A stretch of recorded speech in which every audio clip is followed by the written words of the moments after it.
بسم الله الرحمن الرحيم.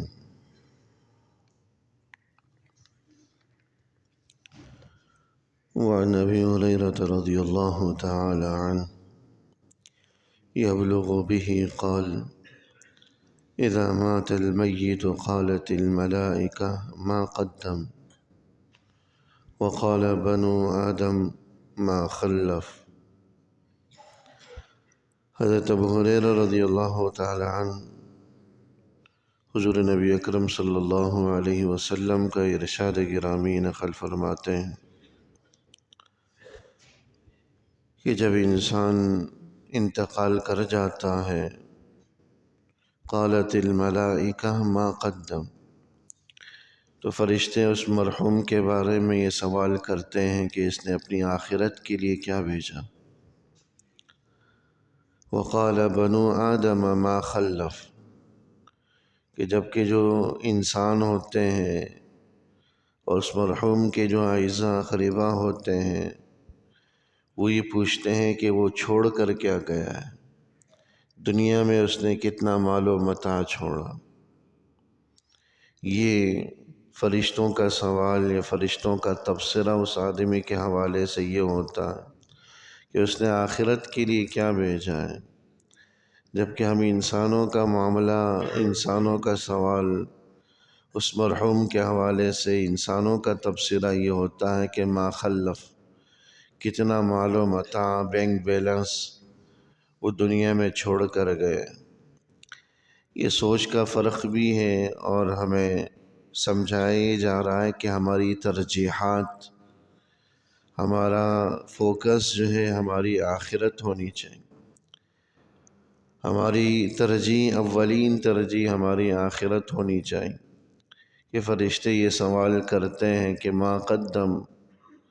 اس نے آخرت کے لیے کیا بھیجا۔ ہمیں یہ سمجھایا جا رہا ہے کہ دنیا والے تو ہمارا مال و متاع ہی دیکھتے ہیں، ہمارا بینک بیلنس دیکھتے ہیں، ہمارا اسٹیٹس دیکھتے ہیں، ہماری کار کوٹھی، بنگلہ اور کاروبار دیکھتے ہیں، ان چیزوں پر ان کی نگاہ ہوتی ہے۔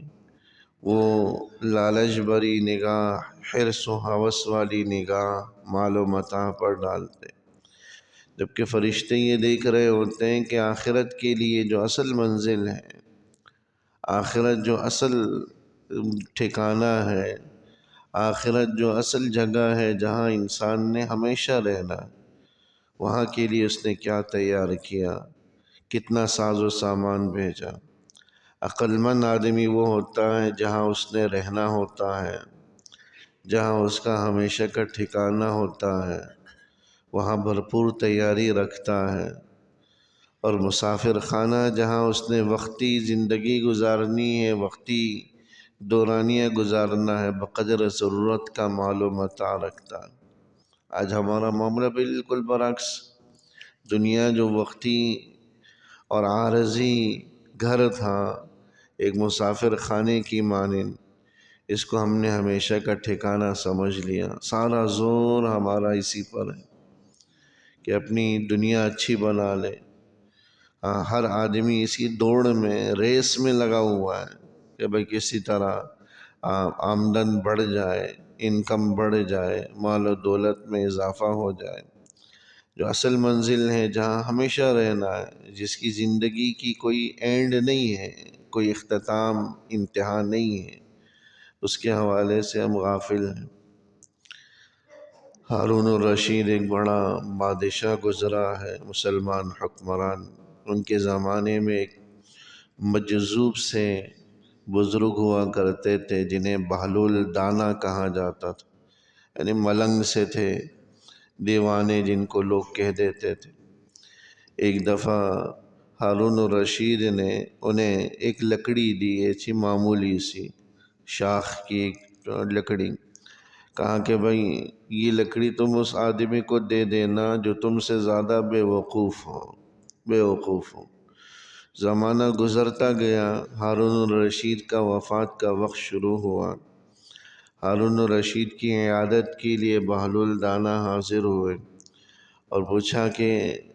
کیا صورتحال ہے، کیا حال ہے؟ تو کہنے لگے کہ ایک لمبا سفر درپیش ہے، اور جہاں میں نے ہمیشہ رہنا ہے، جہاں میں نے ہمیشہ کی زندگی گزارنی ہے۔ تو ہارون الرشید سے ان بہلول دانا نے پوچھا کہ جب آپ لوگ کہیں سفر کرتے ہیں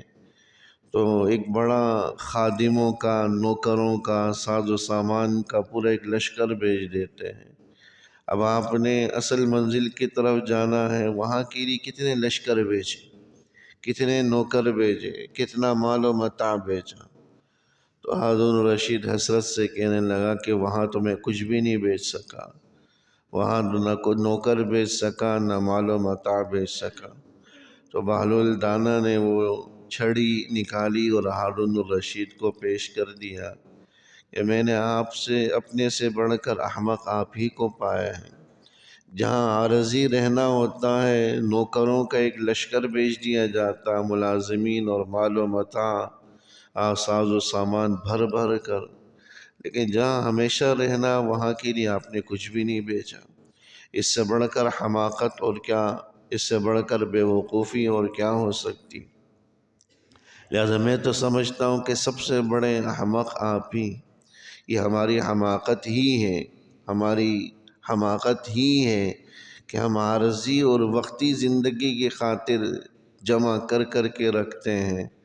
جو آخرت ہے اس کے لیے ہم بالکل غافل ہیں، بالکل غافل ہیں۔ بہت سے لوگ تمنا بھی رکھتے ہیں کہ ہم اپنے آخرت کے لیے کر جائیں، لیکن وہ کر نہیں پاتے۔ ان گنت لوگوں سے ہمارا واسطہ پڑا جو زندگی بھر اپنی اولاد سے نالا رہے، الگ تھلگ رہے۔ ہمارے یہاں کے ہی ایک نمازی تھے، اپنے اولاد کے حوالے سے کہتے رہتے تھے بڑی نافرمان ہے، کبھی انہوں نے خدمت نہیں کی، الگ تھلگ رہتے تھے بیچارے، لیکن پوری زندگی نہ اولاد نے کوئی خدمت کی اور ان کی نافرمانی بھی بولتے رہے، لیکن اچانک سے ان کا انتقال ہوا۔ جتنا مال و متاع تھا وہ ٹھیک ٹھاک مال و متاع تھا، لاکھوں کروڑوں روپے بینک میں تھے، وہ سب چھوڑ چھاڑ چلے گئے۔ تو جو اولاد زندگی میں کام نہیں آ سکی، نافرمان ہی رہی، بڑھاپے میں سہارا نہیں بن سکی، سارا مال و متاع ان کے لیے چھوڑ چھاڑ کر چلے گئے، اپنے لیے کچھ ذخیرہ ہی نہیں کر سکے، کوئی صدقہ جاریہ کا سلسلہ ہی نہیں رکھ سکے، تو جو اولاد ان کے بعد بھی ان کے کام نہیں آئے گی، وہ مال و متاع بانٹ کر کھا جائے گی، ہڑپ کر جائے گی، ان کے لیے عیاشی کا سامان بن جائے گا، اور آپ ہاتھ ملتے رہ جائیں گے، آخرت کے لیے کوئی ذخیرہ نہیں کر پائیں گے اور نہیں کوئی صدقہ جاریہ کر پائیں گے۔ اس لیے اپنی صحت والی زندگی کو آدمی کو غنیمت سمجھ کر اپنی آخرت کے لیے کچھ نہ کچھ تیار کرنا چاہیے۔ انسان کا معاملہ بڑا عجیب ہوتا ہے، وہ سمجھتا ہے کہ شاید میں نے تو ایک لمبی زندگی گزارنی ہے، موت تو آئے گی نہیں، حالانکہ وہ اچانک آ دبوچتی ہے، ہمیں پتہ بھی نہیں ملتا، اور سنبھلنے کی مہلت بھی نہیں ملتی، پتہ بھی نہیں چلتا کہ کب اس نے پکڑ لیا، اور ہم جو سمجھ رہے تھے کہ ابھی تو بڑا وقت پڑا ہے،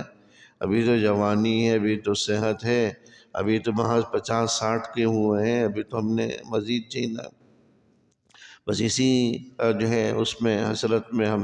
جو ہے آخرت کی طرف کوچ کر جاتے ہیں، نہ سنبھلنے کا موقع ملتا ہے، نہ آخرت کے لیے کچھ کرنے کا موقع ملتا ہے۔ حالانکہ فرشتوں کا تبصرہ ہمارے حوالے سے یہی ہوگا کہ ما قدم، آخرت کے لیے کیا بھیجا۔ دنیا والے تو اسی پر نگاہ رکھیں گے، دنیا میں کیا چھوڑا ہے، حالانکہ یہ مسافر خانہ، وقتی جگہ۔ اس لیے ہماری ترجیحات میں اولین ترجیح ہماری آخرت ہو، اس کے لیے ہم تیار کریں خود کو، اور وہاں کے لیے ساز و سامان تیار کریں، اور وہاں کا ساز و سامان ہمارے اعمال ہیں، ہماری نمازیں روزے ہیں، ہماری تہجدیں ہیں، ہمارے صدقہ و خیرات ہیں، ہمارے صدقات جاریہ ہیں، ہمارے وہ اوقات ہیں جو ہم نے اللہ سے تعلق جوڑنے میں، اللہ کو راضی کرنے میں، اللہ کو منانے میں ہم نے صرف کیے ہوں۔ اللہ جل شانہ عمل کرنے کی توفیق نصیب۔ ربنا تقبل منا انك انت السميع العليم وتب علينا انك انت التواب، وصلى الله تعالى على خير خلقه محمد واله وصحبه اجمعين، آمين برحمتك يا